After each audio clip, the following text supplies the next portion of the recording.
Hello everyone, welcome back to another week here. I'm Dusty Baker on a show that has yet to be named. I have one more week before I reveal the official name of this show, but for now it's focused on the MLB and what's going on in the MLB, and this is a very special week. Of course, opening day is on Thursdays. Of course, with the MLB season comes predictions, comes different thoughts and ideas tossed out there, and so I'm going to give you my predictions for the season itself, where teams are going to be. Is your team going to be in the playoffs? Is your team going to win the World Series? I'll give you that, as well as the 4 fantasy players that you need to take a look at as the season comes to a start on Thursday. So just like bracketology, where we make a bunch of aimless picks, hoping and thinking that we make the correct picks just for them to crush our hopes and dreams, I'm going to do the exact same thing here with the MLB. Hopefully my picks will be a little more accurate. I actually have a little more understanding here versus March Madness, where I just kind of hoped, and I'm still hoping, that Villanova wins it all. They're actually helping me with one of my brackets right now. I have a real shot at getting the best bracket in one of my bracket competitions, and so I'm pulling for you, Nova. Let's go Wildcats, and sorry to all you Jayhawks fans. I got to root against you all this Saturday. But for the MLB, with the opening day coming on Thursday, I'll give you my division picks and I'll give you my playoff predictions until we get a World Series champion. So starting off in the American League, I go to the AL East, and that's where the Boston Red Sox will battle the New York Yankees for the division title. I actually think the Red Sox will win this division. I really like what they have rotation-wise. I think we have a better year from Price this year. And then I also love the addition of JD Martinez. I think the Red Sox are going to win this division, and it'll be close, but I see them as a better team so far in the regular season versus the Yankees, similar to last year. In the AL Central, the Cleveland Indians will once again repeat as AL Central champs. I love their rotation, love their lineup. There's a lot of things that could go wrong for them, but in terms of the regular season, I just don't see them beating out or having trouble with any team other than maybe the Twins. The Twins are the only team that could put up a fight in that division. On to the AL West, it's pretty obvious. I think the Houston Astros will once again repeat. The defending World Series champs will win the AL West. It's going to be close, though. That's a tough division, and it looks very good. And kind of going on to that in a sec, we'll go to the wild cards, where I have the New York Yankees and the Angels matching up in the wild card matchup. Seed 1 going to the Yankees at home to take on the Angels, and that would be a very interesting one. Of course, the Yankees have Judge, Stanton, and Sanchez in the middle of that lineup, and Luis Severino to lead off in that rotation is going to be solid for the Yankees. As for the Angels, I love some of the off-season moves that they made, including Zach Cozart. I really like the move for Ian Kinsler. I still think he's got a little left in the tank. Justin Upton's re-signed, and of course, the big news, Shohei Ohtani signing with the Angels. We'll see how that project works. I think it'll actually work out for them in the second half. For the NL, we'll look first also at the East. The NL East is going to have the Washington Nationals come out with the best record, and they're going to win that division pretty handily. In the Central, the Cubs are going to repeat once again.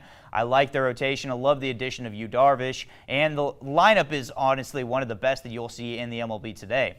On to the NL West, it's going to be very similar to last year. As you could tell, the Los Angeles Dodgers are going to win the division yet again. Their competition is still going to be tough, of course, with the Diamondbacks, the Rockies. Now the Giants look a lot better, and even the Padres do look better. So that division is going to be very difficult, but I think the Dodgers end up besting that division and moving back to the playoffs once again.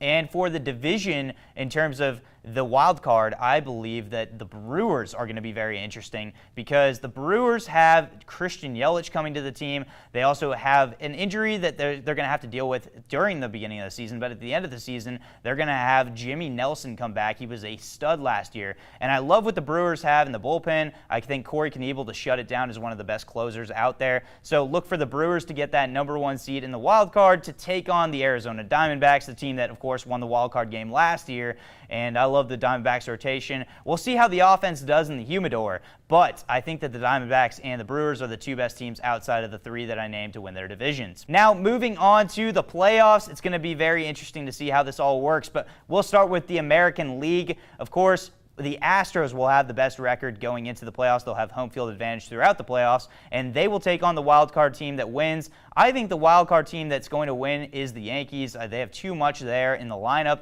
Having Severino take on a pitcher that we don't really know in the Angels, could be Garrett Richards. We don't really know who else is going to be solid for them in the rotation. So I like my bet with the Yankees. I think they win the wild card game, and they move on to the division series where they will take on the Astros, and they will win. I actually think the Astros, even though they're an incredible team, great lineup, I think the Yankees have what it takes to defeat them. They'll move on to the ALCS to take on the winner of the Red Sox versus the Indians. Now, I know what you guys are thinking right now. Red Sox, Yankees in the ALCS, how crazy would that be? Well, I don't think it's going to happen. I think the Indians are a lot better than people realize. That rotation is, in my opinion, the best in the league. They take down the Red Sox in the ALDS and move on to the ALCS for a rematch of what was the ALDS this past season. Yankees versus Indians. And I actually really like the Indians. I think that a lot of people are sleeping on them. You know, a lot of people are talking about how the Yankees and the Astros will meet in the ALCS. Don't forget about having the rotation with Kluber. I think Kluber's a much better pitcher and more reliable than Severino. The rest of the rotation, I love Trevor Bauer, Carlos Carrasco. You might even see Danny Salazar come back. So they're stacked. A guy that you could actually look at, too, that could be a huge difference maker for the Indians this year is Mike Clevinger in the rotation. And I love the lineup also for the Indians. I just think that they have the whole well-rounded team. The Yankees are very power-friendly, but in terms of strikeouts, they could strike out in the middle of that lineup that I mentioned with, of course, Judge, Stanton, and Sanchez. They could strike out 600 times apiece or together collectively throughout this entire season. So I don't know if that's what I want to see going to the World Series, and I think the Indians have a much more formidable team to go all the way. To take on the Indians in the World Series, of course, we go to the NL, where we go to the NL wildcard game. It's the Brewers and the Diamondbacks, and I think the Brewers are a better team this year, and they best the Diamondbacks at home. They move on to the division series to take on the #1 overall seed, which would be the Washington Nationals, a team that struggled in the division series. However, I think the Nationals best them. I love the rotation. I think Scherzer still got a great year ahead of him, as well as if Strasburg and Gio Gonzalez stay healthy. And maybe the Nationals also make a move for another pitcher. I think this team has what it takes to beat the Brewers, at least in the division series, and go to their first NLCS. To take on the Nationals in the NLCS, I see the Dodgers versus the Cubs, another obviously rematch that we had last year and the year before in the NLCS, this time in the NLDS.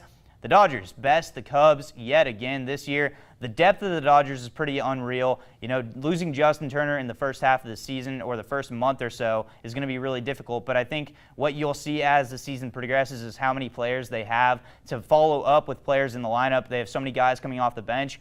Big question mark, Matt Kemp. How will he respond this year? Possibly taking a bench role or a role in terms of platoon. We'll kind of see what Dave Roberts has to do there. But I think in terms of the game between Dodgers and the Cubs, the series will go to the Dodgers. I like the pitching more for the Dodgers. And in terms of the bullpen, it's kind of back and forth. The Cubs might have the advantage there. You might see the Dodgers pick up somebody, a setup man, to bring in the bridge to go to Kenley Jansen. Moving on to the NLCS, the Dodgers and the Nationals, that would be a classic. And I expect this one to go to 7. And I think the Dodgers go back to the World Series. They have what it takes. They've already been there last year. They've been to the NLCS 2 previous times. So 3 straight years of the NLCS, of course. And the Dodgers, 2 straight years, I should say. But the Dodgers have the history. They also have the experience that it takes to get them to propel them back to the World Series. And I expect them to defeat the Nationals in 7. That'll be a very good series. If you remember 2 years ago, the Dodgers barely escaped Washington, D.C., beating the Nationals on the road in Game 5. And I expect nothing less than that, probably a very similar series, only in 7 games.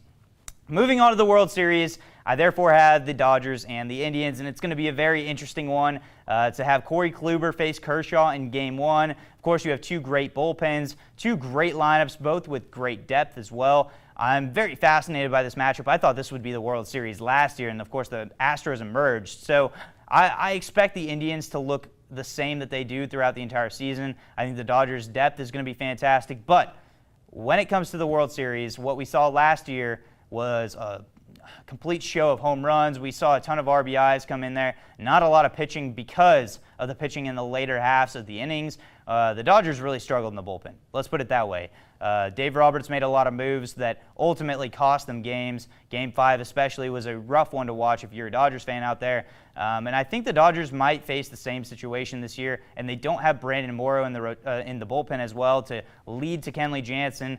I don't know if I see the Dodgers making it and winning the World Series again. I think they'll make it to the World Series, but I think the Indians have a much better bullpen. You have Dan Otero, you have Goody, and of course, you have Andrew Miller, arguably the best holds guy in the entire league, and then it follows up with Cody Allen. I just like the Indians' depth, and I love their bullpen. I think the Indians win this World Series. It'll be another Game 7 in my opinion.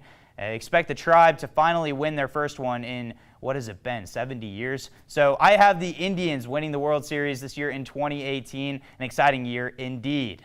Now, before I let you go, I'll give you my 4 fantasy players that you should look at before this season begins on Thursday. We're so close, folks. So what I will do is give you my star, my stud, my sleeper, and my bust. Of course, for the star, that has to be a player in Yahoo rankings around 1 to 20. In the stud category, it's 21 to 50. In the sleeper category, it's a player that's outside of Yahoo's top 100. And the bust, it's a player that's within the top 100. So starting with the star, I think you have to look at a guy like Anthony Rizzo and be really excited with what you see with him. He has the qualifications at first base and second base, which is key because there are only so many second basemen out there that are at that top quality like Rizzo. The reason why Rizzo qualifies for second base is because he's actually played enough innings to where he can qualify, since he is in a position for bunt situations to where the second baseman should be. So that's why he qualifies at second base. That's my star. He's automatic RBIs and home runs.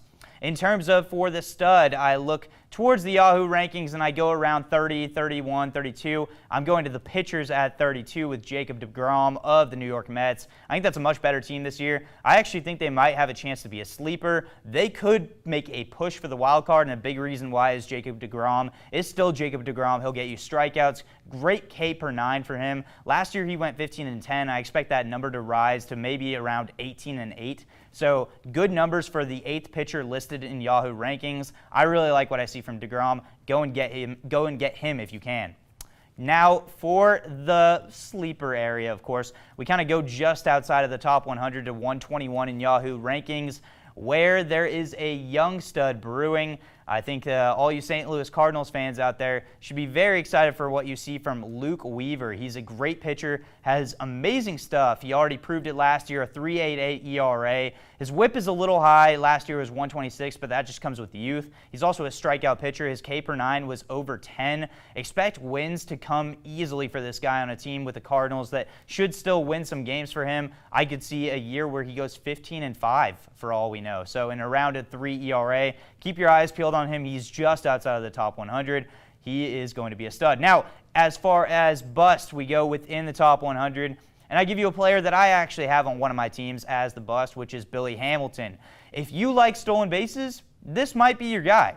But if you want anything other than stolen bases with a player, you're not going to get it from him. He's not going to give you home runs. He won't give you RBIs. He won't even give you runs because the Reds, to be quite honest with you, are hot garbage. Billy Hamilton will give you stolen bases and nothing else. He'll hit around 240. Expect that, live it, love it, understand it. That's why I have him on my team, is just for stolen bases. If you want that, great, then go get him. But if you're expecting anything else from him, I've expected it way too many times as a fantasy owner of Billy Hamilton. It's just not going to happen. Sorry about it. Don't pick him at 61. That's where he's ranked right now. Way too high. He shouldn't even be in the top 100 in my opinion, unless, of course, your league values stolen bases as high as some others do. So, those are my fantasy picks. Those are also my MLB predictions for the season. Thank you for watching. Of course, next week I will reveal what the name of the show will be. Keep your eyes peeled for it. I'm excited, and I'll see you next Monday.